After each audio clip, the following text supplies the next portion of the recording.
Ok, listo. Bueno, vamos a continuar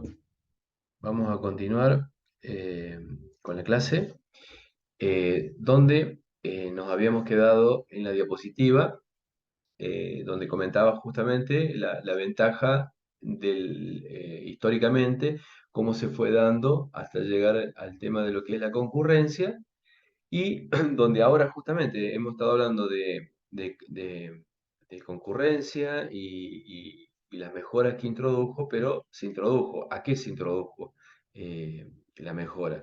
Y obviamente, el primer puntapié, tenemos que empezar a hablar de lo que fue la programación secuencial y obviamente compararlo con la programación concurrente. Entonces, cuando hablamos de programación secuencial, recién hablaba del tema de Pascal, de C, donde tenemos la característica de ejecutar un programa, ir haciendo el seguimiento de ese programa, sea en forma secuencial, desde un inicio hasta el final, donde sabemos que ante un evento se va a ejecutar una determinada acción, etcétera. Entonces, y lo contrastamos con lo que es el programación concurrente. Más claramente, como lo que estamos viendo, se considera un programa imperativo dado que las instrucciones son ejecutadas una tras otra.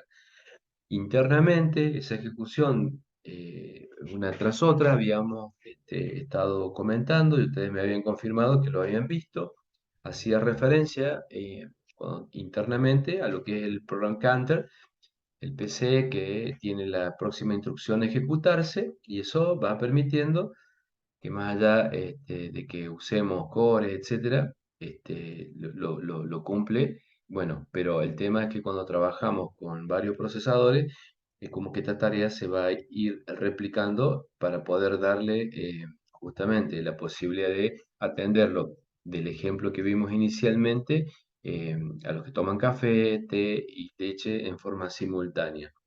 En lo que seguimos con lo que es la programación concurrente, secuencial, las instrucciones pertenecen a un solo proceso y se considera un simple hilo de ejecución. O sea, empieza y termina cuando corresponde y esa es la programación secuencial.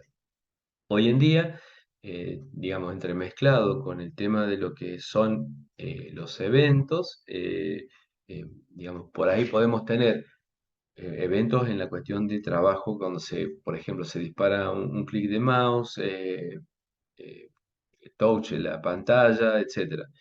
Es decir, que el aprovechamiento que podríamos tener un equipo súper potente para una aplicación sencilla, no estaríamos aprovechando tal vez el potencial que tiene, digamos, la programación concurrente, donde justamente existen varios programas que que se ejecutan secuencialmente, pero están trabajando en paralelo. Es decir, usando y pensando en la primera imagen, separamos las dos filas, una para el café y otro para el agua caliente. Los procesos comparten el tiempo de ejecución en un único procesador disponible y cada una con una técnica de especificación en particular que además tendrá su propia fila, scheduler, etc. Cuando ocupan un mismo tiempo de ejecución y ese tiempo de ejecución no influye, como lo que vimos, el que toma café y quiere café con leche, que ahí tenemos una influencia, no estaría, en este caso degradaría la performance de ese proceso, no podría terminar, y obviamente haría y aprovecharía el recurso si toma café solamente, o toma leche solamente, o toma té solamente. Entonces, la concurrencia es la capacidad del CPU para procesar más de un proceso al mismo tiempo. Un procesador, hay que pensar, como recién comentaba, puede tener, si tiene un solo core, estaríamos viendo lo que es la programación secuencial, y si tiene más de un core, podría estar ejecutando simultáneamente varias tareas. Esta simultaneidad, que es lo que hablaba del ejemplo hace ratito, cuando hacía referencia al tema de poner tantas máquinas de café como usuarios tomen café, sería inviable, porque, digamos, por el tema de los recursos.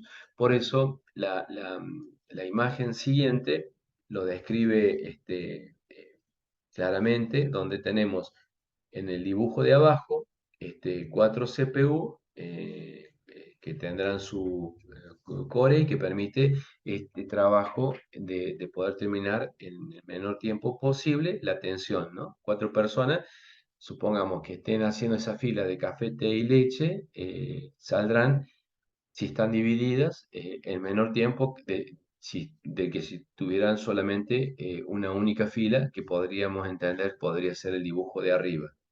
Entonces, hablamos de lo que es concurrencia, entendemos lo que es concurrencia y ahora podríamos ejemplificar esto mismo con el tema de lo que es paralelismo, donde la toma de un problema, la idea consiste en que en dividir la tarea en varias. Esto implica, vamos a pasar la diapositiva.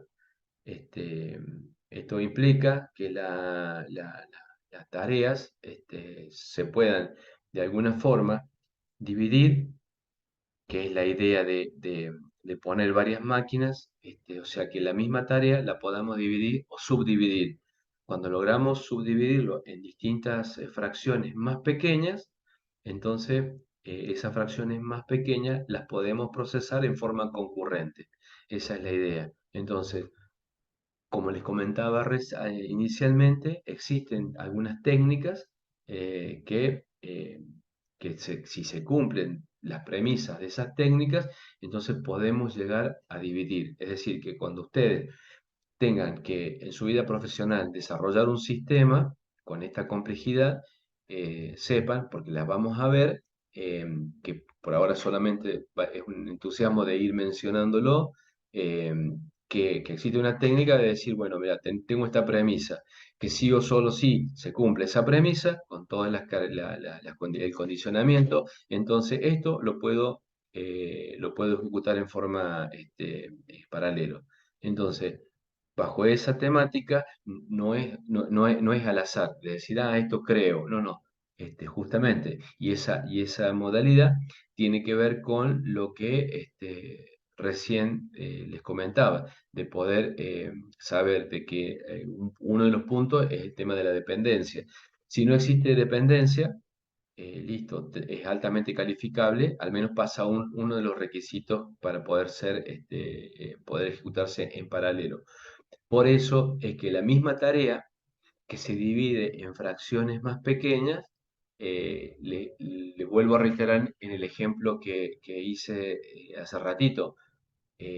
Nosotros tenemos un único sistema que, por ejemplo, entramos al sitio Volar, o en Brasil es de Colar, acá es volar.com, o no me acuerdo, un sitio para ver los vuelos. Entonces, eh, queremos ver cuánto nos saldría ir de vacaciones este invierno en el hemisferio norte, porque hace calor, está en pleno verano, y ponemos el rango de fechas, cuántas personas viajaríamos, y podemos inclusive jugar con el rango de dinero que podemos gastar, etcétera, y si no, le decimos búsquelo en ese rango. ¿Qué es lo que hace la compañía? El sistema agarra la tarea que ustedes se la que el usuario ha encargado y esa misma tarea la divide en enviársela a Aerolíneas Argentinas, a American Airlines y todas las que están registradas en determinado país de origen, que es donde va a salir, y el destino a donde quiere ir. Cada uno, esa tarea grande, la divide y bueno, y cuando llega a los servidores correspondientes, se dividirán o no, y traerá el resultado. Una vez que obtiene todos los resultados, se lo entrega al donde ustedes hicieron la búsqueda. Y el que hizo la búsqueda los ordena y se los muestra para que ustedes puedan visualizar. Es decir, que una única tarea grande se pudo dividir. Entonces, lo dividió, hizo paralelismo y gracias a esa división pudo ejecutar concurrentemente en cada uno de los equipos. Entonces, podemos decir, bueno, vimos lo que es concurrencia, vimos un ejemplo, estoy comentando un ejemplo de paralelismo y ahora decir, bueno, está bien, vimos las dos gráficas, la gráfica que estamos viendo y podemos ver que la tarea, una única tarea grande, que es la que está entrando, se está, digamos, se divide y se hace en simultáneo en forma concurrente. ¿Cuál sería la diferencia entre uno y otro? Bueno, pueden haber, digamos, tal vez cueste entenderlo, puede que cueste o puede que no cueste a simple vista. Todos los procesos concurrentes están íntimamente relacionados a resolver el mismo problema, de tal forma que el resultado de los demás procesos, digamos, perdón, en el paralelismo, justamente todos los procesos que se están ejecutando concurrentemente están íntimamente relacionados en resolver el mismo problema, que es el ejemplo de buscar vuelos de aviación que recién les comentaba. Y bueno, justamente la forma de entregarlos los combina para entregar y dar un resultado final. En la imagen, hay una imagen que es la siguiente que muestra los dos ejemplos que vimos, el de la concurrencia y el de paralelismo, ¿no? Justamente se da uno y gracias a uno se puede dar el otro. Eh, el ejemplo del cual hablaba inicialmente sobre el tema de las descargas que pueden producirse en simultáneo, establece justamente en esta diapositiva. Tenemos una aplicación de música que descarga N canciones al mismo tiempo. Cada canción se descarga en forma independiente una de la otra. Y la velocidad y el tiempo de descarga de cada una no afecta al resto. Esto lo podemos ver en distintos, digamos, bueno, si ustedes usan algún sistema de descarga de música, lo sabrán porque lo han experimentado, digamos, puntualmente.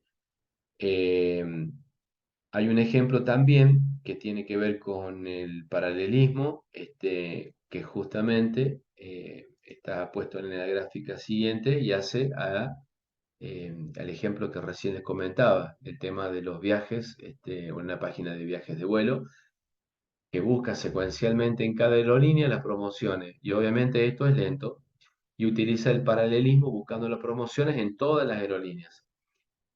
Una vez que la está buscando, la está ejecutando de forma concurrente y al final une todos los resultados para entregárselos al usuario para que los pueda visualizar. Eh, digamos, por lo tanto, es necesario disponer de un modelo, obviamente, abstracto que además permita verificar y corregir los sistemas concurrentes, porque el resultado que se entrega tiene que, digamos, no se puede basar en una confianza de que lo que busqué y me entregó. Tiene que haber algo que además evalúe ese resultado que se entrega. Entonces, cada problema concurrente presenta un tipo de paralelismo. La implementación, obviamente, va a depender de la arquitectura que se use. Si se requiere trabajar en un ambiente independiente de la arquitectura, se debe planear un modelo para verificar que sea correctamente independiente del hardware en el que se ejecute. Eh, en el caso del paralelismo podemos imaginar, por ejemplo, este ejemplo de la clásica página de viajes, donde más allá de buscar una promoción, un vuelo gratis, un vuelo, digamos, con menor precio, con menores caras, etcétera, eh, justamente al momento de entregar el resultado, ese resultado que puede demorar más o menos, cómo lo obtengo y que sea, tiene que haber un proceso dentro de lo que en la figura podemos ver como join, o la unión de los resultados, sea validado por el último escalón, que es el que va a mostrar los resultados al usuario. Entonces, a eso es lo que estoy haciendo referencia. En el ejemplo de a tener en cuenta cuando trabajamos con procesos en paralelo. Tenemos que ver el tema de la exclusión mutua, que lo había ejemplificado con el tema de un supermercado y los lockers en su momento. Bueno, lo que es exclusión mutua, el mecanismo para asegurar que los procesos concurrentes no accedan a un mismo recurso al mismo tiempo para no causar justamente una inconsistencia en la información. Algo que en el ejemplo y en la imagen que pueden ver, podemos ver un túnel que puede ser, digamos, lo más acorde, por lo menos de mi experiencia, de ver películas o por lo que veo en la realidad, es el tema de los puentes de ferrocarril, que hoy en día, digamos, las construcciones nuevas hacen dos vías, pero en aquellos lugares que hay incremento de turismo y se puso una sola vía, la exclusión mutua se tiene que dar puntualmente sobre la vía.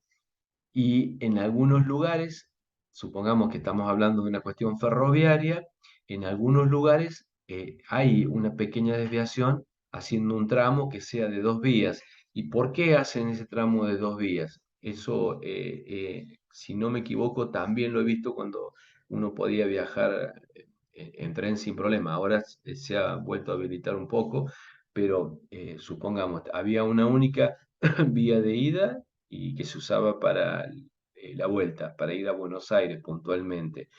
Pero había en ciertos lugares el tren llegaba a ese lugar que tenía una pequeña desviación y se abría la vía. Entonces, ¿qué hacía? Se quedaba parado X cantidad de tiempo hasta que el tren, digamos, el que seguía de largo, ya sea de ida o de venida, pasaba. Entonces, la exclusión mutua se daba en ese lugar, digamos, como región crítica. Entonces, no podían haber dos trenes, uno de ida y uno de vuelta, porque si no se podían juntar y chocar. Entonces, establecían esa exclusión mutua en esa parte. Entonces, el tren que iba del origen A al origen B, a la mitad de camino, imaginemos, se había desarrollado una vía paralela, entonces se desviaba, se quedaba esperando, y el tren que venía de B hasta A pasaba de largo y el tren que estaba parado retomaba de nuevo esa vía. Entonces, de esa manera se controlaba por tramos la exclusión mutua de ese recurso que se compartía, que es el tema de la vía de ferroviaria. Esa es una región crítica para evitar que accedan a recursos compartidos simultáneamente, donde el tema del concepto de bloqueo para un proceso que entre a su recurso crítico es el concepto que se empieza a introducir cuando se lleva a cabo esta situación. Y que del ejemplo que recién di, el tren que va del origen A al origen B, y por las dudas, para ejemplificarlo, eh, lo voy a hacer mediante el Paint. Para eso, como no están viendo el Paint, ¿no es cierto ustedes? En este momento, ¿no? Bueno, Todavía no. bueno, porque no he compartido. Un segundo, que voy a compartir. Un segundo. Ahí está, supongo que ahí está porque me marca. ¿Lo ven? Sí, se ve. Ah, perfecto. Bueno, a lo que hago referencia es a lo siguiente. Lo voy a dibujar a mano alzada. Teníamos una vía de tren desde va a B. Había, hay trenes que van de A a B, pero también hay trenes que van de B a A. Entonces, no pueden salir en simultáneo, pero tampoco se le puede decir a la gente, mire, hay que esperar que llegue este tren para que este mismo tren vuelva, porque sería, digamos, el tiempo sería totalmente ineficiente y el recurso que es la vía estaría bastante ociosa prácticamente todo el tiempo. porque en un determinado momento un tren pasa, pero en ese momento de tiempo tenemos un recurso que es caro y es usado apenas una fracción de tiempo, que es cuando el tren pasa de A a B o B a A, y el resto del tiempo este recurso está totalmente desocupado. Entonces, ¿cuál es una solución que se propuso? La solución que se propuso fue de decir que en determinado tramo tuviera una desviación la vía del tren. Entonces, cuando el tren venía, que viaja de A a B, entonces venía de por A, llegaba a la desviación y se quedaba acá esperando que el tren que venía de B a A pasara.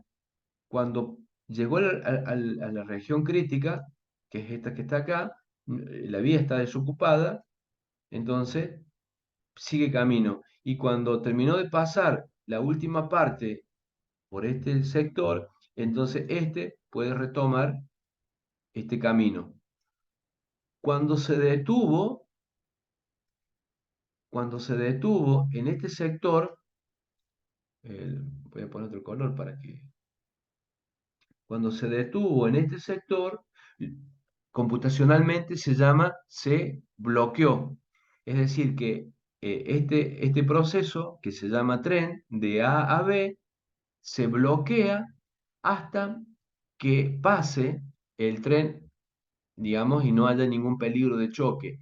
Y cuando pasa, lo despierta al tren de A a B, lo despierta y este tren retoma el camino. Entonces, los conceptos que estamos empezando a utilizar son conceptos computacionales que se usan en el sistema operativo de bloqueo y de despertar. Entonces, este recurso de desviar la vía, que es el que de dibujo que tengo en rojo, es a lo que se denomina exclusión mutua, la región crítica. Y la región crítica la solucionamos, que es esta porción, porque en esta parte no puede, digamos, hemos previsto solucionar el problema de que no hagan, digamos, colisión los trenes que van de un origen a un destino y se choquen. Entonces, ese es el camino. Entonces, proponemos en esta región crítica, proponemos la solución de la exclusión mutua. Entonces, esto computacionalmente se pueden hacer cuando trabajamos con recursos que se llaman distribuidos. Tenemos varias computadoras distribuidas en distintas partes del mundo. Cuando usamos, por ejemplo, digamos, el tema de criptomonedas, cómo trabaja, digamos, criptografía, etcétera. Esto que acabo de hacer, este dibujito, computacionalmente se llama sincronización. Estoy sincronizando para que no se choquen los trenes. Estoy sincronizando para que los procesos no colisionen. Entonces, ¿qué hago? Utilizo el término de bloquear y se puede bloquear por el sistema operativo o el propio proceso viene de A hasta B, toma el desvío, se para y se bloquea automáticamente. Entonces, y esto, digamos, ¿por qué lo sincronizo? Y porque digo, primero que salga el tren A y el tren A sale a las 7 de la mañana y yo sé que a este punto que está acá va a llegar a las 8:30. Entonces, pero esto no le puedo decir que salga una hora determinada para que choque, pero tampoco le puedo decir, darle mucho tiempo, porque si no, el tren que llega acá estaría demasiado tiempo ocioso. Entonces tengo que buscar algún mecanismo de sincronización para decir, para ver, si yo hasta acá tardo 1 hora y media y de acá tardo 5 horas, entonces supongamos acá tardo 5 horas en llegar a este recurso que estoy haciendo, justamente es mi zona donde voy a resolver la exclusión mutua, tengo que medir los tiempos pertinentes para que éste salga con suficiente tiempo para que éste pueda alojarse en la región crítica.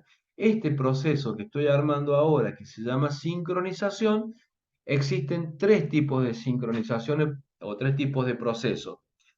los procesos independientes que no se comunican entre sí y no requieren sincronización, es decir, que si yo tengo una vía de ida y una vía de vuelta, acá tengo el punto A, la ciudad A y esta es la ciudad B, este puede ir tantos trenes como quiera de ida y estos van a haber tantos trenes de vuelta porque nunca se van a chocar. Entonces acá yo no necesito sincronización. Después puedo tener procesos cooperativos que colaboran en una realización de un trabajo que necesitan que se comuniquen entre sí y se sincronicen las actividades, como el caso del ejemplo puntual que estoy dando. Y después el recurso de competencia. Estoy compitiendo por la vía. O sea, sin importar, para eso tengo que armar varias exclusiones mutuas. Tengo que poner varias exclusiones mutuas. Entonces, ¿qué hago? Pongo un sistema de comunicación por radio, por lo que sea, entre el tren que va de A a B como el de B a A, y que salgan medianamente con un cierto tiempo sincronizado, y puede pasar que este vaya más lento, digamos, porque tiene un chofer de tren menos experimentado, y este vaya más rápido. Bueno, no importa, pero estamos compitiendo por la vía, pero yo sé que como tengo comunicación con este chofer, tiene comunicación con este chofer de tren, en algún momento decir, mira, yo ya pasé tal zona y bueno, me queda esto, y bueno, pero como voy rápido y soy ansioso, y como vos venís primero, vos vas a tener que agarrar, venirte a la exclusión mutua, porque estamos compitiendo por el recurso y me vas a tener que esperar hasta que yo pase. Y a tus pasajeros, no sé, ofrecerle, eh, eh, qué sé yo, una cena, almuerzo, depende de la hora, un té, algo, para que le sea menos esa espera. Bueno, esto que está acá, es lo que en la realidad sucedía en Argentina cuando yo viajaba de San Luis a Buenos Aires. No siempre paraba y se desviaba, digamos, en algún lugar, y siempre decía, ¿por qué nos paramos en distintos lugares y demorábamos mucho tiempo? Bueno, por el tema de estar compitiendo, que es uno de los puntos uno de los tres procesos que hace referencia el tema de la sincronización. Entonces, cuando tenemos un proceso de competencia, comparten y compiten por un número finito de recursos. En este ejemplo, el recurso es uno solo. El R, que podríamos decir recurso, es uno nada más, la cardinalidad es uno de recursos del sistema, ¿no? Y podemos tener como ejemplo ya computacionales los periféricos, las memorias, las capacidades de procesamiento, lo que implica que deban comunicarse para sincronizarse, aunque incluso tengan labores independientes. Entonces, este ejemplo que les acabo de mostrar aplica para los recursos, los tres procesos que hay. Entonces, ahora voy a dejar de lado y voy a compartir nuevamente la pantalla. eh, Bien, entonces, a lo que hago referencia es justamente a los tres puntos que estaba hablando, que son estos.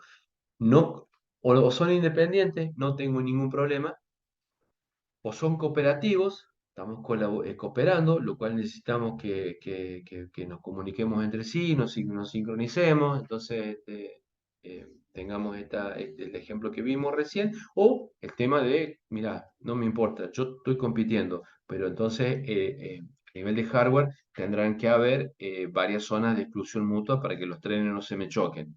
Entonces, teniendo en cuenta, veamos qué es lo que hemos visto hasta el momento con dos dibujitos, el dibujito inicial de la máquina de café y el dibujito que le acabo de dar. Con esos dos dibujitos hemos cubierto casi 2 horas de explicación, digamos. Obviamente que cuando ustedes lo amplíen bibliográficamente les va a quedar mucho más claro, pero básicamente sería sencillo de desmenuzar con estos dos dibujitos, ¿no? Bueno, como un ejemplo de desincronización, podemos verlo en un ejemplo bajo un comando de Linux, donde ejecutamos un CAT de un tema uno, tema 2, tema 3, y bueno, y vemos cómo se ejecutan digamos, se pueden ejecutar casi simultáneamente, pero un resultado va a depender de otro. Y para eso, justamente el resumen que he armado dice esto. Esta instrucción va a provocar que el intérprete de comando cree dos procesos concurrentes. El primero ejecutará el programa CAT, que concatenará el contenido de los archivos de el tema uno, el tema 2 y el tema 3. Y el segundo ejecutará el programa WC, que contará el número de líneas de salidas producidas por CAT. Es decir, que si tema uno tiene 3 líneas, tema 2 tiene 5, tenemos 8, y tema 3 tiene 2, la cantidad de líneas van a ser 10. Entonces, mientras concatena, el otro está ejecutándose, pero para poder dar el resultado necesito que primero CAT termine de concatenar para contar todas las líneas. Entonces, estos dos procesos cooperan y será preciso algún tipo de sincronización entre ellos. Concretamente, hasta que CAT produzca alguna salida, WC deberá bloquearse. El ejemplo, digamos, acá específicamente, computacionalmente hablando, que es exactamente igual al ejemplo del tren que va camino de A a B y ¿qué hace? Se tiene que sincronizar y se bloquea hasta que el otro pase, y cuando el otro pase, o sea, o cuando CAT termina de ejecutar, le tiene que avisar a WC, che, terminé, hace tu trabajo. ¿Y el otro qué hace? Se recién cuenta las líneas, ¿no? Es decir, que los procesos que se bloquean deben ser despertados, porque si no son despertados, duermen eternamente, y puede ocurrir que nuestro equipo, que por ahí tal vez apelo a su memoria, les puede haber pasado en sus computadoras, donde algo parecido a esto y deja de funcionar el equipo y nos obliga a apagar y prender nuevamente la computadora para que retome de nuevo. Es decir, que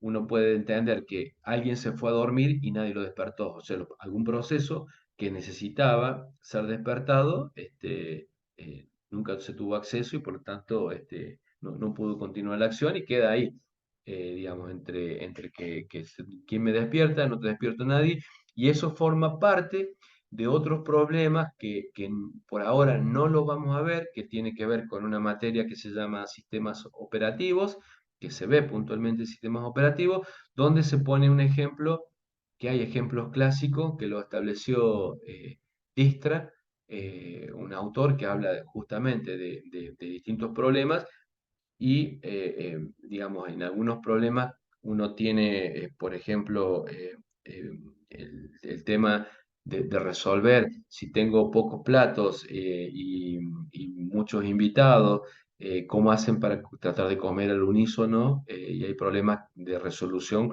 porque justamente están compitiendo sobre un recurso que básicamente y en forma resumida es el dibujito del tren que les comenté, planteado desde otra óptica más moderna, esto que está acá.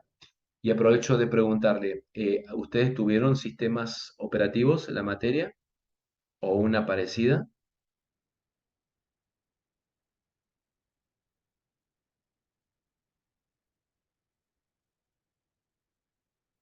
Ah, bien, bien, perfecto. Bueno, son las 9 menos 9 8 minutos. Vamos a hacer un pequeño, lo más parecido fue arquitectura. Sí, bueno, arquitectura, sistemas distribuidos paralelos y sistemas operativos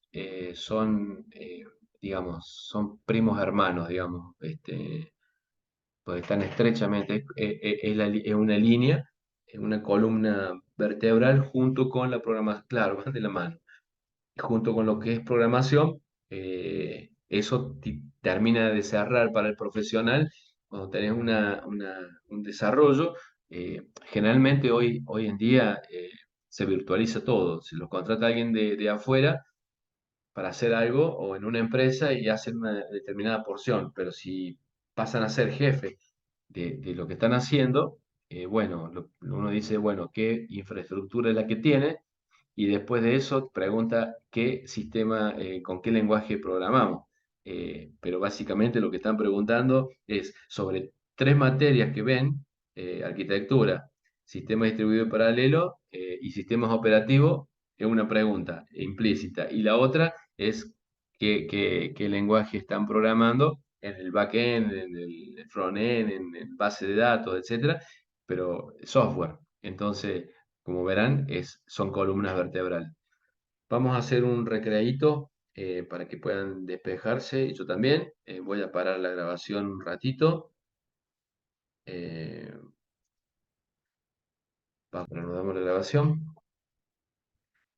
Bueno, habíamos quedado en el punto que justamente nos da pie para empezar a hablar de, o resumir, que ya lo habíamos comentado, el tema de los distintos tipos de arquitectura, el cual se tienen, que son SIS, MIT, MIST y MIM. La primera ejecuta una instrucción, SIS ejecuta eh, una instrucción a la vez y utilizan un dato a la vez. Eh, la segunda ejecuta una instrucción a la vez, pero se encuentra procesando más de un dato. Se utiliza con paralelismo de grano fino. El tercero ejecuta varias instrucciones a la vez con los mismos datos.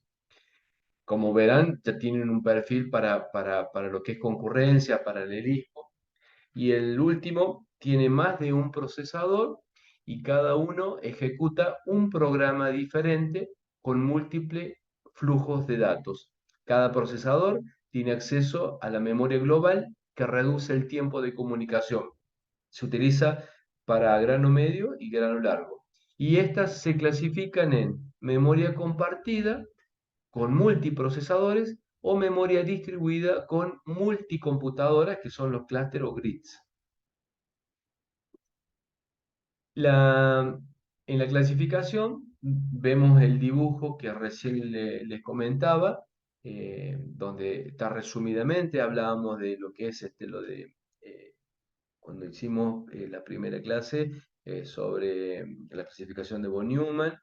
Y tenemos dentro de esta taxonomía de FIM lo que está marcado con recuadro punteado, donde habla que son justamente todos estos multiprocesadores en los que todos los accesos a memoria tardan el mismo tiempo. Es decir, si mirando la figura y la arquitectura, que puedan estar, digamos, sus particularidades y distribuciones, todas están en la misma condición de tiempo para poder acceder a la misma. Mientras, esto cuando hacemos referencia a lo que es memoria de acceso uniforme. Y cuando hablamos de memoria de acceso no uniforme, son multiprocesadores en los que los accesos a memoria pueden tardar tiempos diferentes. Y esto hacemos referencia para las memorias distribuidas, memorias cuando usamos equipos en clúster, en grid, que fue lo que comentaba recién. Entonces, estos sistemas, que ahora ya los vamos lo he comentado en las dos clases anteriores en forma general, acá ya los centralizamos, mostrándolo en esta simple figura donde eh, tendrá que depender de cosas que son externas, como por ejemplo las velocidades de comunicación, que no para no encontrarse en un mismo equipo, eh, pueden estar distribuidas, como en el caso de lo que estoy hablando, de conexiones en redes de tipo WAN, como por ejemplo la red de Internet. Entonces, dentro de las arquitecturas que estamos viendo, vamos a hablar de los sistemas monoprocesador, eh, y obviamente haciendo referencia a cada una de ellas. Cuando hablamos de sistemas justamente en forma escalar, monoprocesador, eh, decimos que es un sistema de un único procesador y son las clásicas PC de sobremesa, las que abundaron por años, donde tenemos un bus de datos, un procesador, una memoria y una entrada-salida. Obviamente que el tiempo de acceso a la memoria, dado que tiene un único procesador, no hay ninguna, digamos, complicación extra en lo que veníamos hablando. Esto en lo que se respecta a lo que hablamos, a lo que estoy mencionando como monoprocesador. Y tenemos también sistemas multiprocesador que son muy acoplados, donde acá tenemos, en lugar de un procesador, tenemos varios procesadores y donde tenemos una memoria local y además formada por varias memorias que son compartidas o memorias en común.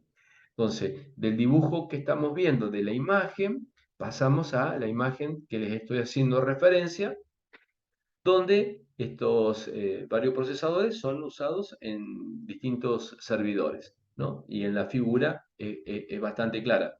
Procesador, varios procesadores, en este caso en el ejemplo tiene tres, una memoria local, dos memorias de acceso común y la entrada.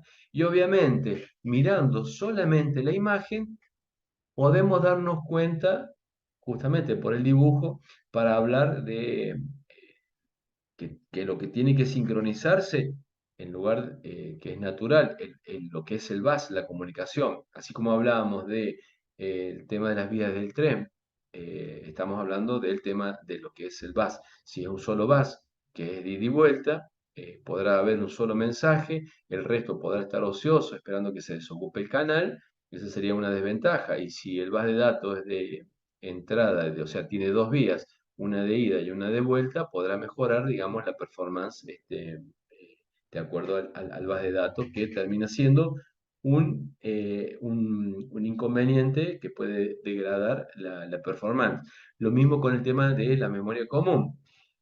Y como vemos que en memoria común, si ustedes se acuerdan del dibujito del tren, que teníamos una vía que era la de que generábamos la exclusión mutua para que el tren espere, para que pase el resto, la memoria común está dando esa impresión, y además donde la memoria común a los tres procesadores tiene que tener además su propia exclusión mutua, donde le diga al procesador uno, mira, esta parte de memoria no se puede usar porque lo está usando el procesador 2, y bueno, y así con el procesador 3. Y cuando tenemos esto en un único servidor, imaginemos que nuestra estructura puede estar formada por miles de servidores, lo cual, digamos, mantener toda esta cuestión, obviamente lo hace a nivel de hardware, pero lo administra el sistema operativo, por eso forma parte de la columna vertebral de lo que les comentaba recién, que es natural,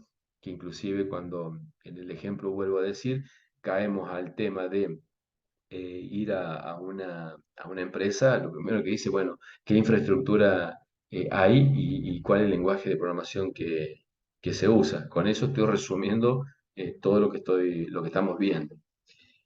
Dentro de lo que son las estructuras físicas, que estamos viendo los multiprocesadores muy acoplados, donde tenemos varios procesadores, también tenemos otra modalidad donde decimos que actualmente se está integrando varios procesadores en un único chip. A los procesadores internos se les da más core o núcleos de ejecución. Al chip se le denomina procesador, ¿no? En un procesador puede tener varios cores. Y todas las PC que empezaron con esta arquitectura son de esta época, que justamente arrancamos con modalidades muy conocidas, con AMD, Core 2, hoy, digamos, obviamente esto es el inicio, pero veamos, tenemos un procesador, varios cores. Inicialmente yo decía que cuando trabajamos con paralelismo, la idea es dividir el problema en problemas menores para poder enviarlo. Les comenté el ejemplo del tema de vuelos, y acá estamos viendo que para este caso solo tengo una única memoria, es decir, un único bus y una única memoria. Lo que hay que hacer es la región de exclusión mutua y sincronizar el tema de los core. Los core, volviendo al ejemplo, que siempre para poder analizar y poder describir cuando tenemos digamos, tenemos que exponer sobre la temática, trasládenlo. Cada core es una máquina que hace una café, la otra agua y la otra leche, y tienen que salir por el mismo pasillo y usar tal vez el mismo baño. Hablamos de memoria. Entonces uno empieza a ver, pueden haber, supongamos que un solo baño, pueden haber muchas personas, no, tiene que haber una, y esa una es la que entra, y cuando entra bloquea el recurso, y cuando sale tiene que dar aviso para que los que estaban queriendo entrar al baño y se bloquearon, es decir, se fueron a una cola de espera, puedan ser despertados, y cuando son despertados van a ser despertados de acuerdo a un orden. El primero que llegó es el que va a usar, el que tiene más necesidad porque la prioridad es alta, es el que va a acceder, etcétera. Y ahí entra lo mismo que hemos hablado, pero para el tema de lo que es, lo que es memoria.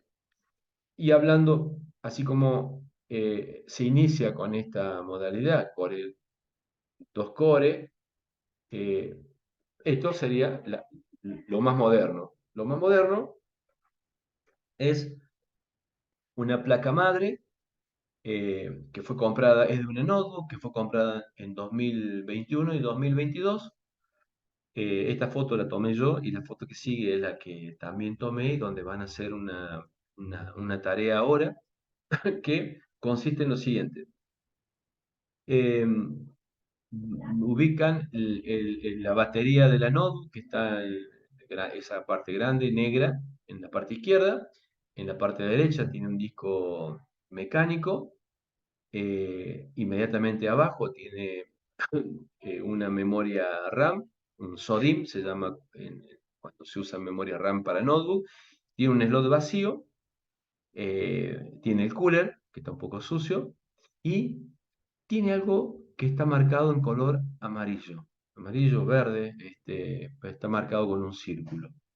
Eso que está marcado con un círculo es a lo que hago referencia, y recibe el nombre de Optane,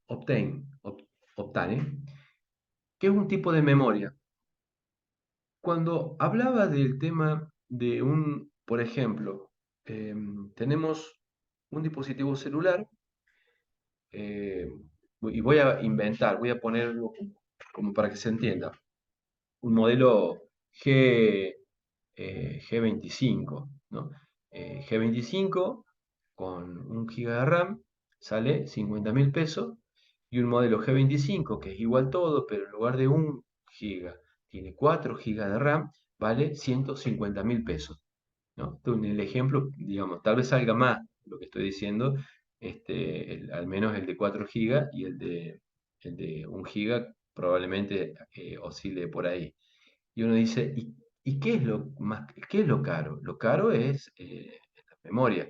Por eso cuando trabajamos con recursos, eh, un equipo es de tipo, digamos, trabaja mucho mejor cuando el sistema operativo le entrega al CPU, a los cores que va a estar trabajando, información que necesita, donde no tiene que hacer un cambio de contexto para traer del disco. Es decir, hagan de cuenta esto, que estamos dentro de una habitación, estamos en el aula, y dentro del aula a alguien se le ocurre comer una tortita.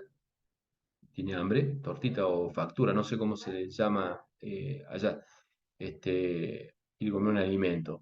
Entonces, si está dentro de la habitación, bueno, solamente tiene que levantar la mano y decir, convídame un pedazo de pan, le convida. Si no, no hay, pueden decir, bueno, profe, podemos ir a comprar, sí, vayan, y se van todos a comprar. Pueden comprar dentro de la universidad y dentro del campus, que queda 5 aulas más alejadas, van y compran, y hay una pequeña demora, y cuando vuelven, tengo que retomar de nuevo el tema, que no me acordaba bien dónde quedó, bueno, pero continúo. Ahora, la misma situación, pero quieren un pedacito de pan, el nombre que tenga, y no hay dentro del campus de la universidad, pero sí hay en la ciudad, queda 20 kilómetros. Entonces hay que ir hasta la ciudad, compran el pan y vuelven. A esta altura hago lo mismo, acordarme de qué es lo que estaba hablando. Bueno, esto, buscarlo dentro de la, que ustedes lo vieron en arquitectura, buscarlo dentro de la habitación es buscarlo dentro de la caché nivel uno, nivel 2, nivel 3. Buscarlo dentro de del campus universitario sería ir a buscarlo dentro de la memoria RAM. Y ahí irse hasta la ciudad es ir y buscarlo en el disco, ¿no? Obviamente que esto provoca este cambio de contexto y tener, por ejemplo, un aula para tener la tortita, tener los víveres, digamos, que uno puede llegar a necesitar en el aula, hierba para el mate, café, etcétera. Si el aula es pequeña, no puedo tener un stock, no le puedo decir a los alumnos, mire, traigan cada uno por si quiere comer algo y lo vamos a guardar en este armario. Necesito, de acuerdo a la cantidad de alumnos, un aula acorde y un armario acorde. Bien, poner un armario es lo caro, porque me permitiría encontrar cosas ahí. Poner un armario es el equivalente a tener más memoria. Lo que, así como lo ejemplificamos en la clase anterior, el tema de la cantidad de cores que puede tener un equipo, que hay un sitio donde se rankean y mm, nos sorprendimos con la cantidad de lo que había, bueno, están viniendo este tipo de memoria que se llama Optane. Se pone en las notebooks y lo que quería traer a colación es mostrarles que, digamos, cuál sería prácticamente, no digo el último grito de la moda, pero qué es lo que se está usando en notebook que son de característica Core i10 o Core i7 de décima o décimo primera generación, y fue comprada justamente el año pasado. Si bien la característica dice 2020, fue comprada el año pasado, ¿no? Esto es lo que hay y se lo comento para que ustedes lo puedan ver. Perdón. La idea, es esto, es que, es que puedan ver, porque de ahí solamente lo van a buscar y no va a ser menos de 20 minutos. En 10 minutos eh, pueden googlear qué es Optan, la tecnología que usa y la puede explicar a continuación de estos 10 minutos que le doy para que puedan buscar en sus navegadores. Es decir, que son las 9:37, a las 9:47 ya los convoco para que expliquen y hacemos un pequeño debate donde les voy a explicar, digamos, en base a lo que ustedes averigüen, les termino de completar o les explico, digamos, sobre esta temática. Entonces, les doy 10 minutos para que puedan buscar sobre esta modalidad y me la explican a las 9:47.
Bueno, pudieron buscar, tuvieron tiempo, si es así, eh,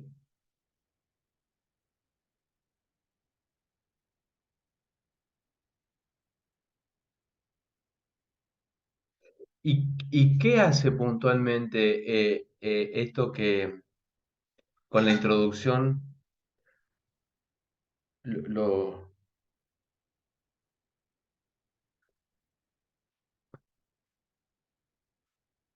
no soy de acá. Está bueno. Voy a compartir la diapositiva. Este, bueno, voy a esperar la respuesta de los dos fe, del doy fe. A ver qué...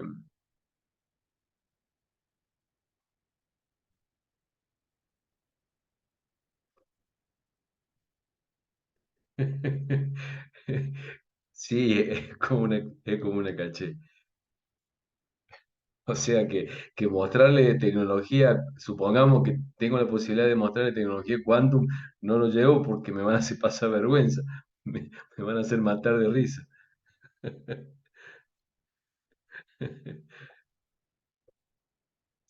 Sí, en verdad ya lo explico. Vamos a esperar el otro fe. Ah, ya está, perdón, claro, no es volátil. Bien, bien. Eh, la tecnología que hace es lo siguiente. eh, es como, es como tener eh, una persona que sirve y que, o sea, una persona que nos observa, un secretario que nos observa, somos el jefe y ve nuestros gustos, qué es lo que hacemos. Y todo lo que hacemos lo tiene, por ejemplo, estamos en el aula, hablaba del café, de que tortitas que uno necesita, etcétera. Y hay alguien que dice, si siempre están comiendo, lo que voy a hacer es tenerles preparado todo lo que usan, lo que le gusta al profesor, lo que le gustan los alumnos, y lo va guardando. Eso es lo que hace Optane.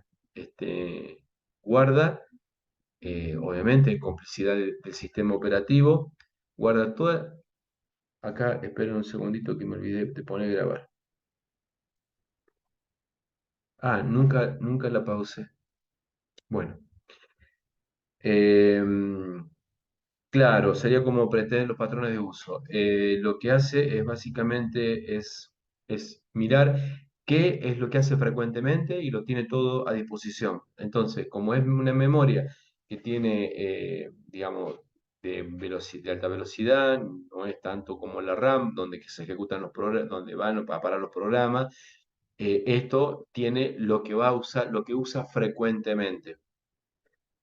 Así como cuando una de las acciones que se hace con el tema de las memorias es una cuestión espacial, y dice, bueno, si continuamente, que lo hace, digamos, el scheduler, digamos, que forma parte de una de las estrategias, si continuamente estamos usando la memoria, está usando esta memoria, entonces lo que va a usar próximamente está ahí cerquita. Entonces, espacial, temporal, cuando aparecen estos conceptos. Lo que hace esto es dice, bueno, pará, está usando siempre estos programas, estas cosas, entonces listo, del disco las traigo y las dejo acá para tenerlas a mano. Eso es lo que hace. O sea, lo cual el sistema operativo, eh, digamos, no hay un sistema operativo en Windows para los que usan Windows a nivel del equipo que estoy haciendo mención, que sirva sin esto, ya viene con todo este complemento que obviamente aprovecha esta ventaja, ¿no? Por eso hice la introducción de la caché, que si no está estaba dentro de la habitación, etcétera.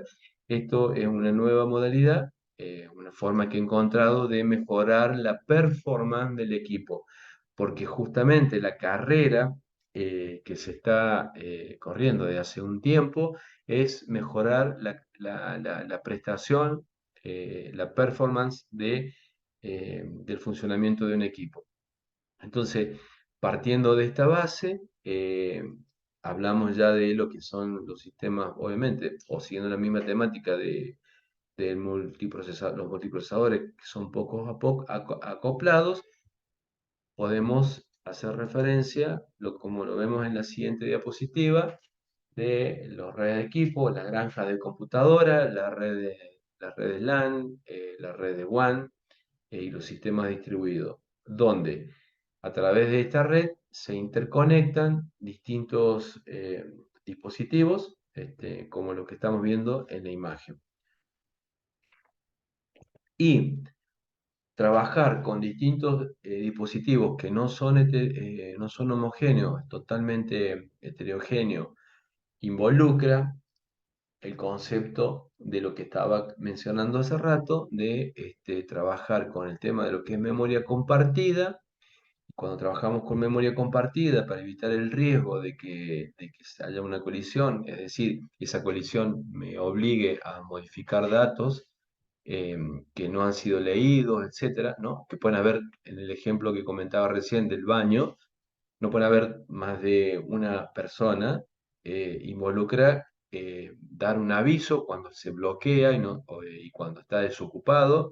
Eso puede ser a través de justamente ese aviso, un paso de mensajes. Entonces esto nos da pie para mostrar la siguiente diapositiva, donde tenemos los modelos de concurrencia usando memoria compartida y el paso de mensajes. Cuando hablamos de memoria compartida, decimos que los procesos pueden acceder a una memoria común y existen variables compartidas que tienen varios procesos donde pueden leer y escribir. Y obviamente, que no está puesto, pero tiene que ver con lo que veníamos hablando, tiene que haber alguna forma de sincronización, los conceptos de los tres modelos de sincronización que hay, para proteger la región crítica, es decir, esta es una región crítica. ¿Por qué? Porque pueden estar haciendo uso varios en simultáneo. Entonces, por eso la sincronización, y por eso el tema de dar aviso mediante, denominándolo de exclusión mutua, donde aviso que está ocupado y los que quieren hacer uso se bloquean automáticamente, y cuando se desocupa el recurso se les avisa que está desocupado para despertar a los que están, digamos, en modo bloqueo. Y cuando se despiertan son atendidos de acuerdo a una fila o perdón, a una cola de prioridades que pueden ser, digamos, FIFO, round robin, etcétera, que son modalidades que estos términos los van a masticar un poco mejor cuando vean la materia sistemas operativos. Eh, Ahora, así como hicieron esta pequeña tarea, vamos a estar de tarea en tarea, eh, donde vamos a imaginar esto: una asignación de procesos a procesadores, ¿no? O sea, que teníamos, recuerden, una tarea, un programa que lo transformamos en procesos. Bueno, y ahora tenemos procesadores. Los procesadores serán con varios cores o no, y eso clasificará dentro de la clasificación de lo que vimos de fin. Y acá dice, un procesador puede ejecutar un proceso a la vez. Un procesador, un proceso a la vez.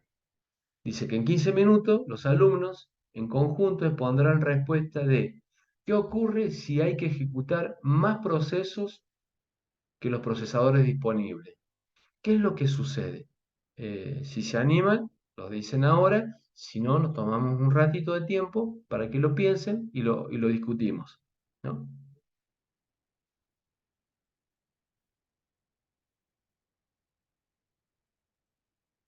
Ahora sí voy a parar la grabación para que no quede tiempo muerto. Estás, estás más encarado en, en la temática.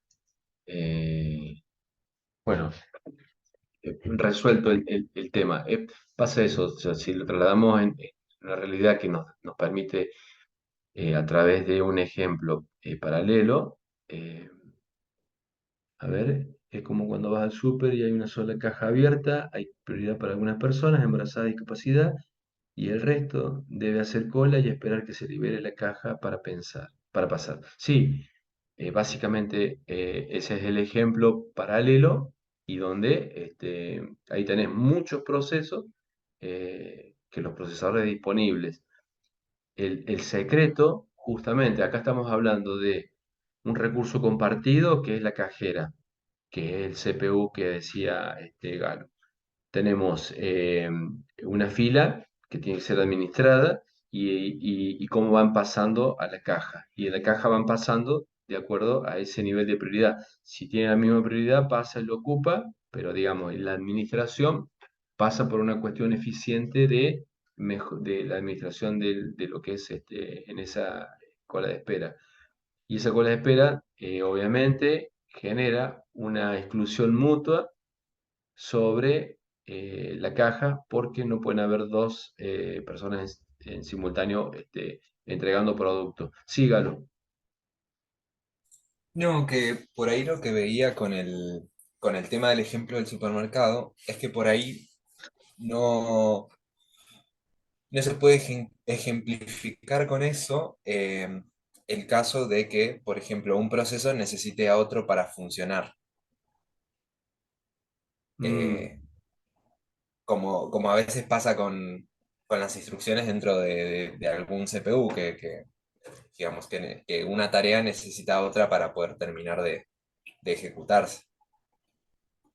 Entonces, sí, como que por ahí con el ejemplo del supermercado no me pude imaginar cómo sería ese caso, porque, no sé, por ahí intentaba pensarlo en el sentido de que, bueno, hay una persona que fue a comprar muchas cosas, entonces está atrasando la fila, entonces la hacen pasar primero para que destrabe, pero no como que me cuesta verlo en ese sentido. Ah, mira, Federico te dio la respuesta del ejemplo puntual del mismo proceso, del mismo usuario. Es lo que acabo de escribir. Es prácticamente eso. Cuando el usuario está comprando, y ahí estás, claro, y te olvidaste de algo, y te fuiste, y los que están atrás, en la realidad es que te miran con, bueno, acá como es computacionalmente hablando, no pasa nada, digamos.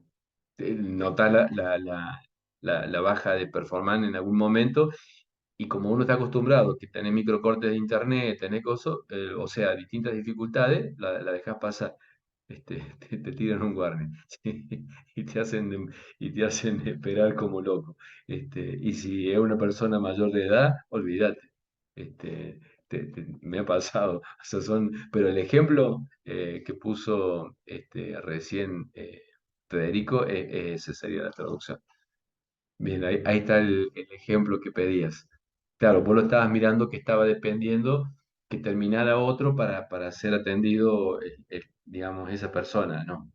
Se da dentro de la misma situación.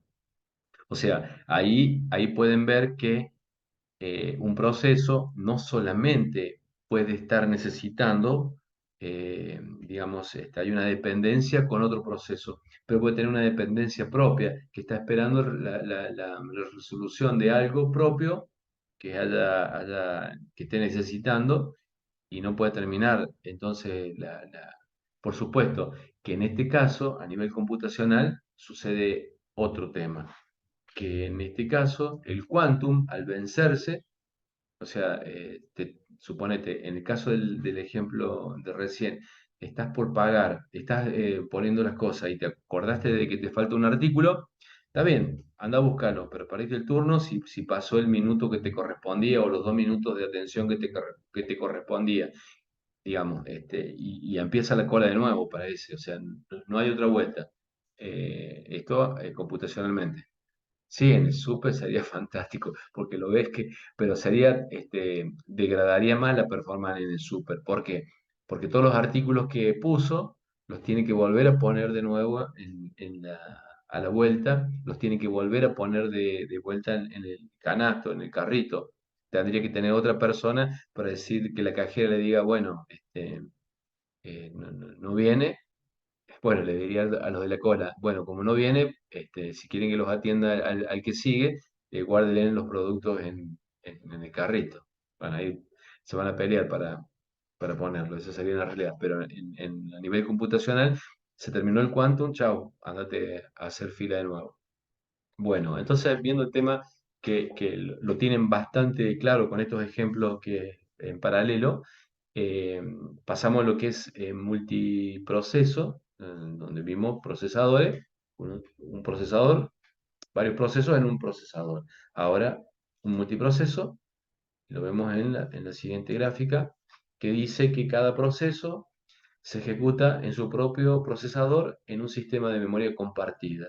Un proceso en su procesador y comparte memoria. Podemos estar hablando de lo que es lo de que son los cores que vimos inicialmente, donde el cuidado que hay que tener es justamente, tenemos una única memoria donde tiene que eh, compartir información que tiene que ser guardada como recurso de exclusión mutua. Esto a nivel ya computacional y en un ejemplo podemos ver cuando trabajamos con una base de datos, supongamos que el proceso y el procesador sea un cajero del banco. Imaginemos la memoria común que sea el acceso a memoria en disco, que puede ser un acceso a memoria que la información, como es altamente, como lo que está usando al ser memoria común, la tenga en memoria RAM y en la caja uno que es el proceso uno está depositando un cheque por 100.000 pesos y tiene 1.000.000 de pesos en la cuenta. Entonces la memoria común lo carga en su memoria y dice tiene 1.000.000. El procesador uno digamos, la caja uno le carga 100.000 y la memoria común dice 1.100.000. El procesador 2 que le dice, la misma persona le dice, mira, andate a la otra caja y extraete el 1.100.000. Entonces, el 1.100.000 lo saca el procesador, el que depositó el cheque, que es el de la cuenta, todavía sigue estando ahí.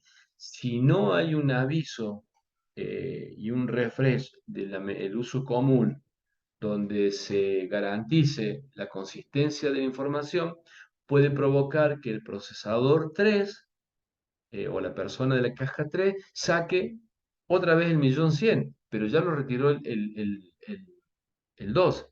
Y peor todavía, que el procesador uno saque el 1.100.000 y dice, no, no, ahora me arrepiento. Cuando querés ver, se está llevando 3.300.000 cuando debería haberse cerrado el tema en el proceso 2. ¿Se entiende el ejemplo que estoy diciendo?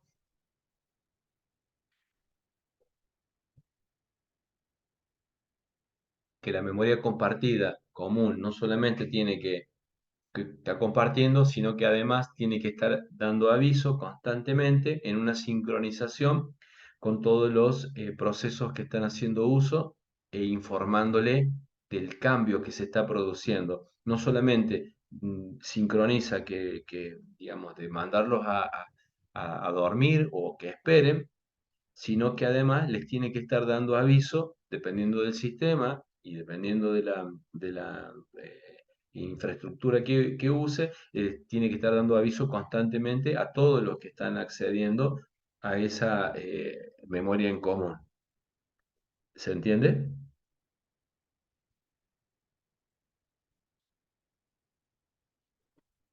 Y pregunto, hago dos preguntas, ya que no me contestan todavía la primera, es si se entiende, y segundo, esto que estoy contando del banco, ¿es posible?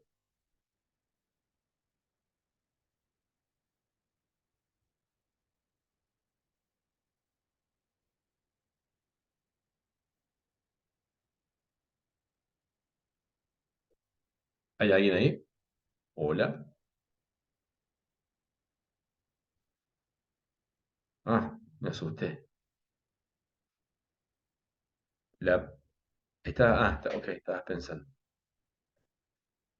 Los dos Fe deben estar también pensando.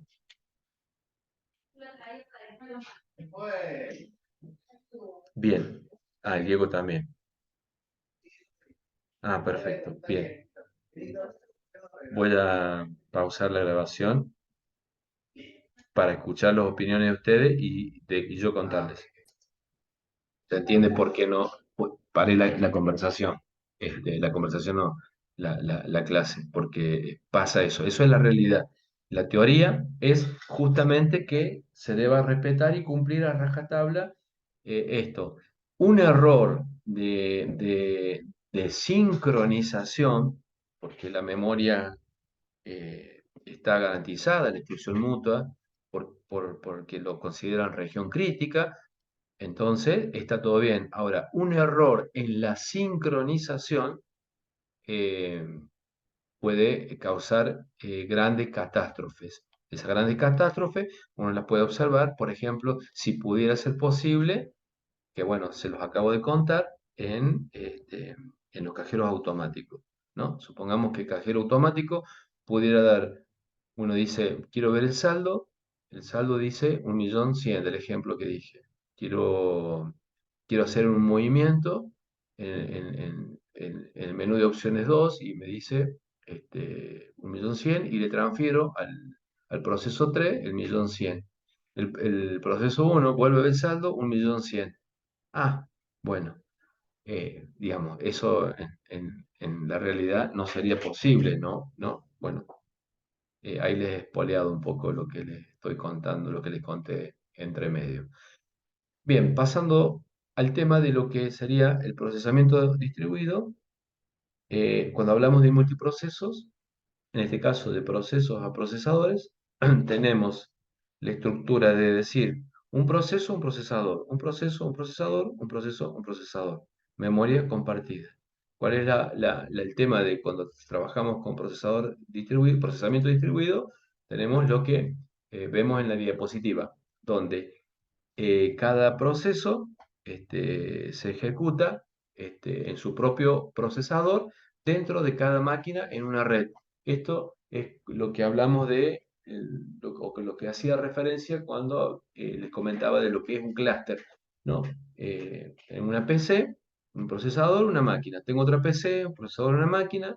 Tengo otra PC, pero que inclusive ni siquiera físicamente pueden estar tal vez dentro de la misma estructura, dentro de la misma oficina.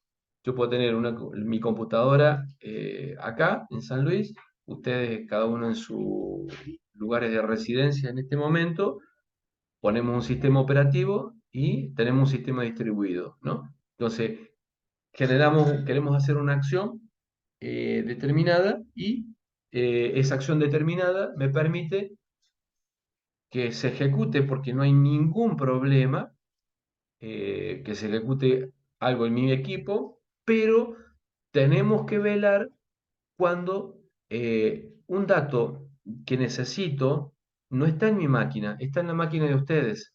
Entonces tiene que ir a buscar a la máquina de ustedes, pero sí sin sobreescribir lo que tienen ustedes. ¿Por qué? Porque el dato que están necesitando ustedes dependen de lo que tienen guardado y no lo puedo escribir yo, lo cual se transforma en una región crítica. Y hablando de lo que estoy comentando, ¿qué software conocen ustedes o que hayan usado, o que hayan escuchado, que haga este tipo no estoy hablando de sistema operativo, estoy hablando de un software que hace las funciones de compartir datos como lo que acabo de mencionar? ¿Conocen alguno? La respuesta es sí o no. Si es sí, digan cuál, y si es no, ponen no.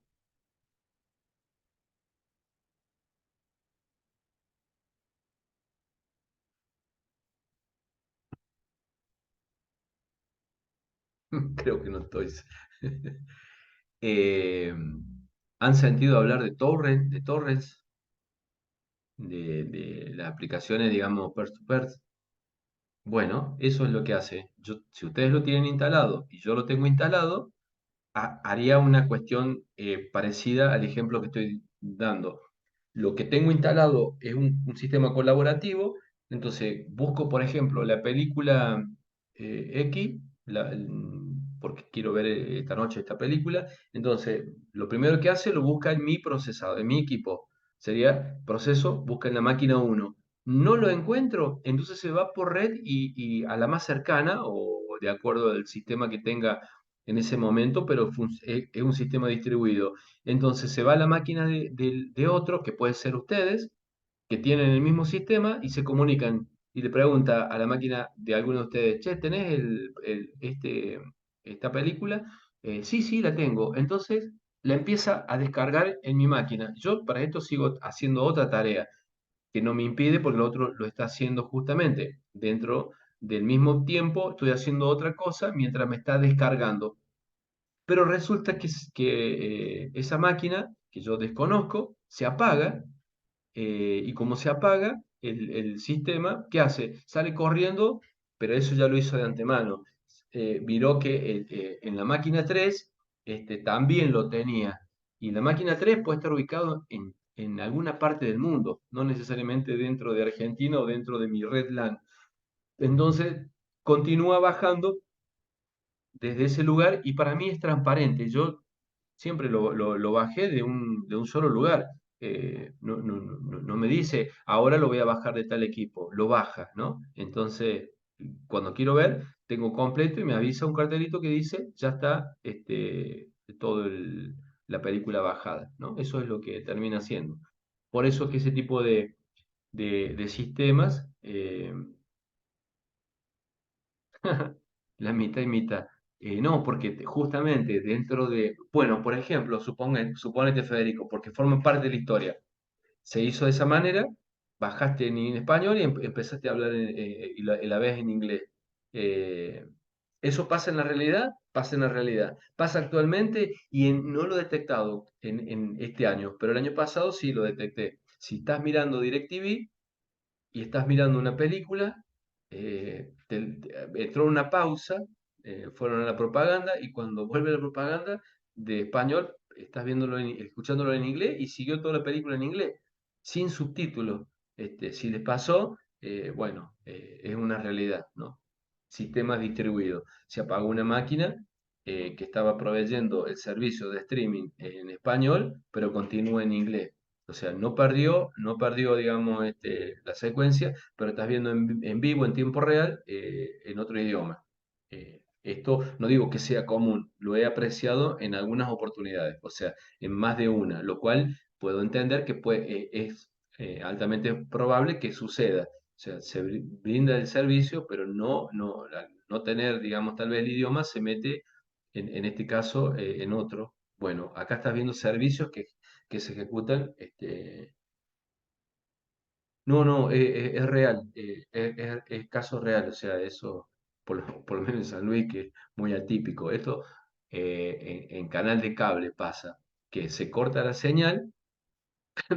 Si ustedes tienen canal de cable, corta la señal de entrada y cuando quieren ver, te meten en una DirecTV que, digamos, se toman prestada la señal de DirecTV sin que DirecTV se entere y la podés ver subtitulada. La veías en español, estás escuchando bien y de pronto tenés que prestarle atención a las letras. Eso es algo común. Y cuando querés ver, tenés una propaganda de DirecTV en el canal de cable que vos estabas mirando. O sea, sucede. Y no es que sea muy de vez en cuando, un par de veces, lo cual uno puede decir, hay una frecuencia. El servicio lo ves, pero no tenés. En Netflix también ocurre, pero no es por un servidor que se cae, porque si se reconfigura el idioma, podés continuar con el que tenía antes sin problema. Ah, mira vos. Lo que sí sé es que en todos los canales de cable del país, Netflix instaló una especie de- digamos, un aparato que es cacheable, donde la película la tenés ahí, eh, y también Google hizo lo mismo.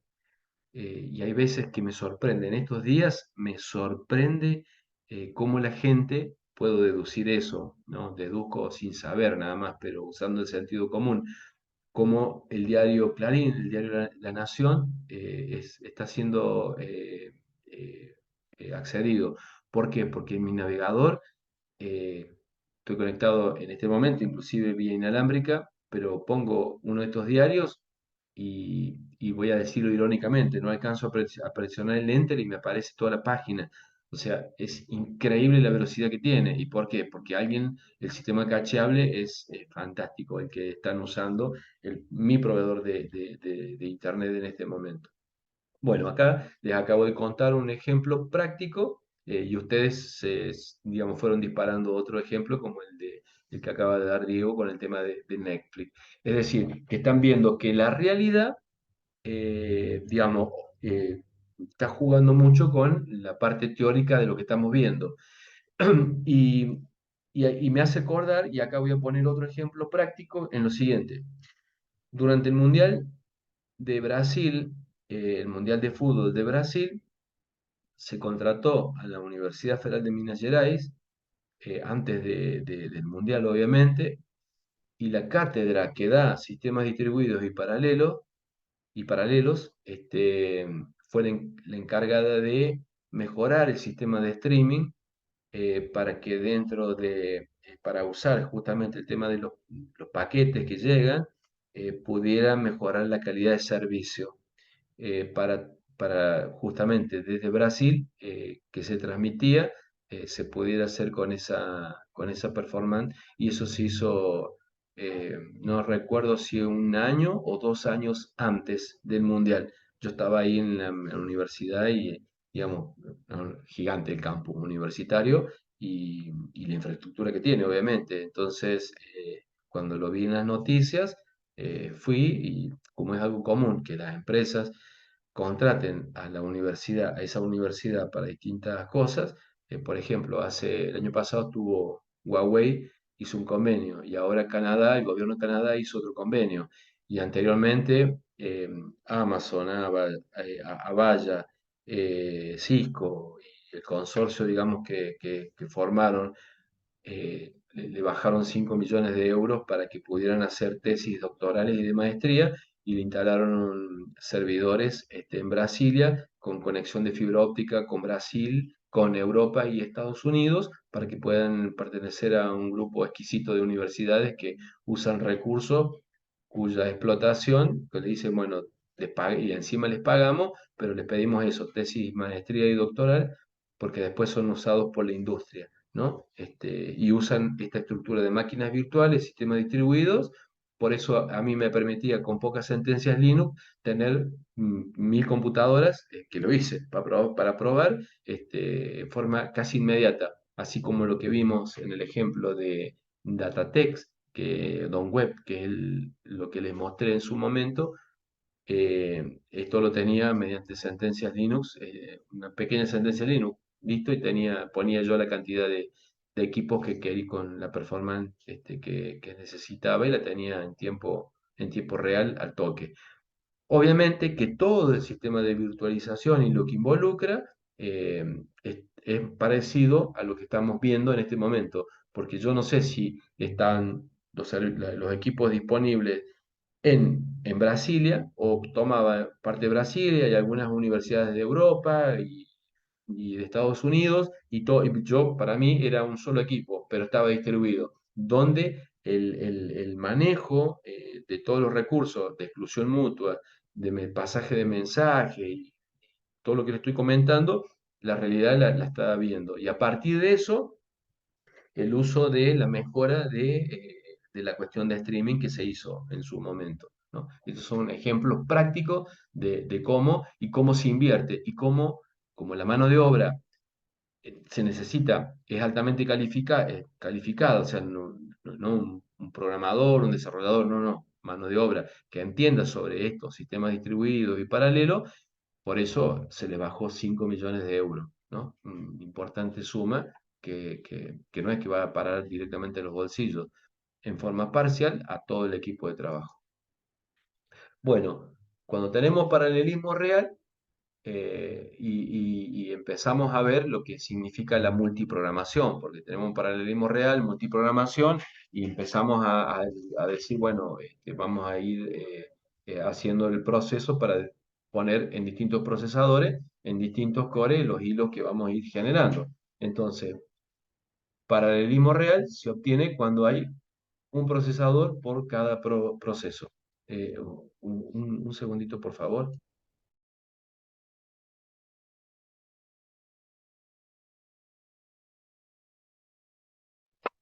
Bien, disculpen. Entonces, paralelismo real, no, el sonido. Paralelismo real, dice la diapositiva, se obtiene cuando hay un procesador por cada proceso. Obviamente, Si queremos obtener un paralelismo real en la máquina de café, té, y si decimos cuánto les gusta de la universidad café, 200 alumnos, listo, ponemos 200 máquinas de café y siempre va a haber y le decimos, mire, de la letra A, cada uno tiene un rótulo de cada máquina de café. Eso es paralelismo real, o sea, pero obviamente en recursos e en infraestructura sería altamente caro.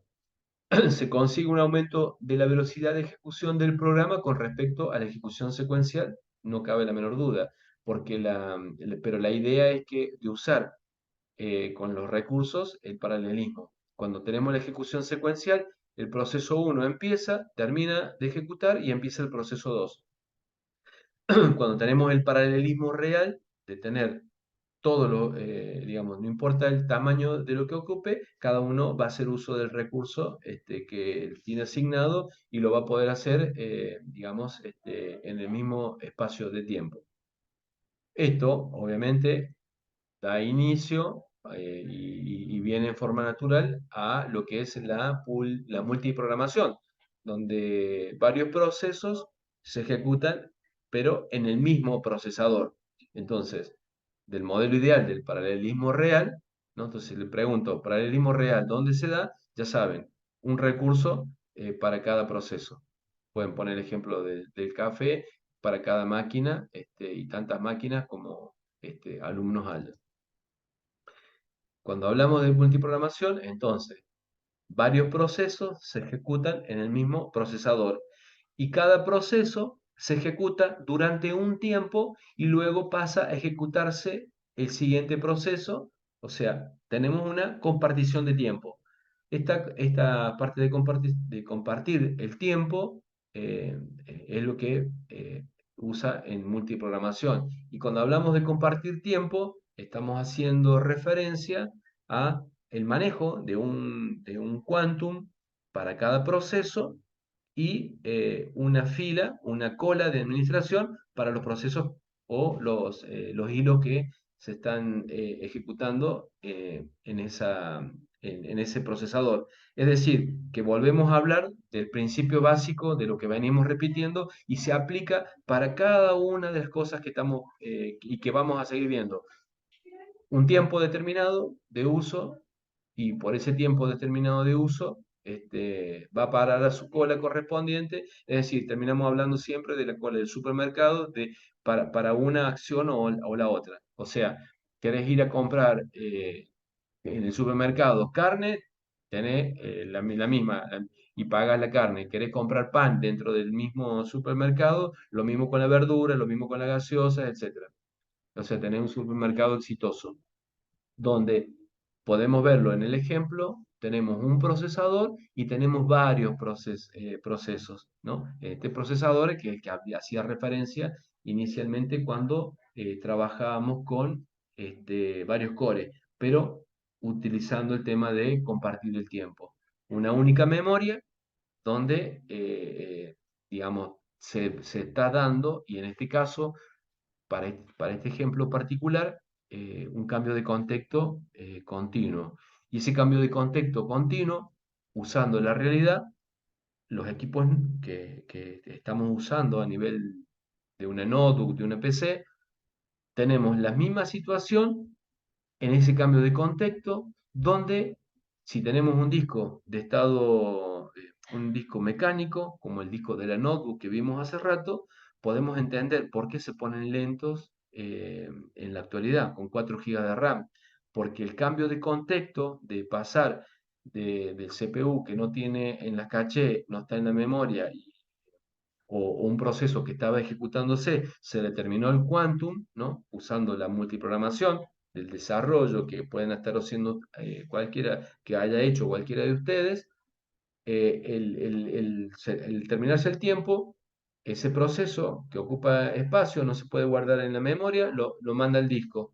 Y si el proceso que va a ejecutar ahora no está en la memoria, lo tiene que ir a buscar no está en la memoria RAM, lo tiene que ir a buscar a memoria secundaria, genera ese cambio de contexto. Y ese continuo cambio de contexto involucra que en la memoria de disco, el disco tiene que girar, traer un pedazo de información, otro, y a su vez meterlo en la caché para que en la caché con acceso a memoria directo, los DMA estén rápido y le avisen. Bueno, todo ese proceso termina degradando la performance del sistema. Y ahí está la justificación de por qué, nuevamente eso lo había comentado en la clase anterior, del por qué cuando se usa un disco de estado sólido, un disco SSD, es más rápido, porque no tiene que girar el disco. Entonces todo este proceso se lleva más rápido.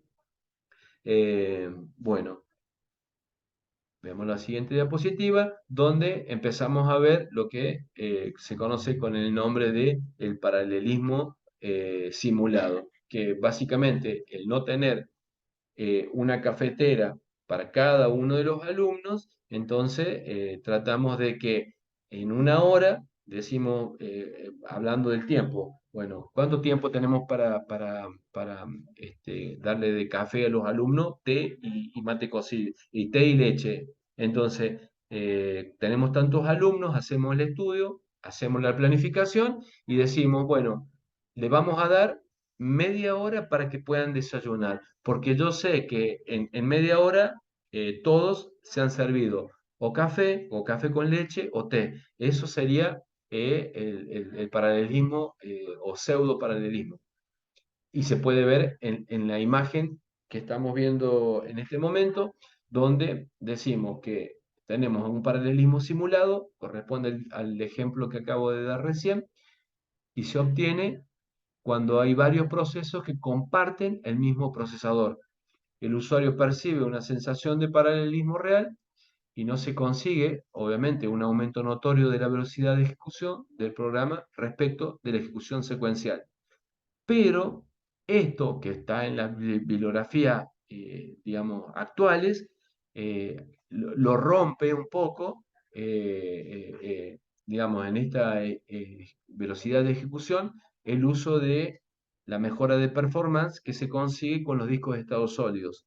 Por eso que en el ejemplo que vimos en el ejemplo de Don Web, cuando cargamos, hicimos la simulación, o en un equipo monousuario, el equipo que ustedes pueden estar usando, lo rompe dos cosas nuevas.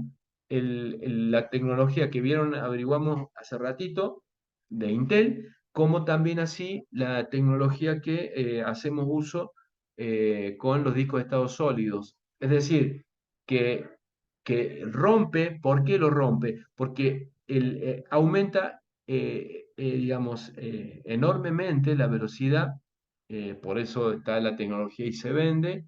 Entonces, el último punto de que no se consigue un aumento notorio de la velocidad con respecto a la ejecución secuencial, la pone en jaque el advenimiento de nuevos equipos. De hecho, si alguno de ustedes o aquella persona que tenía un disco de estado mecánico compró para mejorar la velocidad un disco de estado sólido, cuando prende su equipo, prende más rápido inclusive seguramente que un dispositivo celular. Entonces, digamos, esto es a lo que hago referencia de que pone en jaque y rompe de alguna forma este concepto, ¿no? Bueno, vamos a la siguiente diapositiva. Y la siguiente diapositiva es una repetición de la anterior. Tengo dos diapositivas juntas. Bueno, acá veamos. Cada proceso ejecuta un proceso. O sea, tenemos un multiprocesador. En el procesamiento distribuido tenemos un paralelismo real. Aumenta la velocidad de ejecución.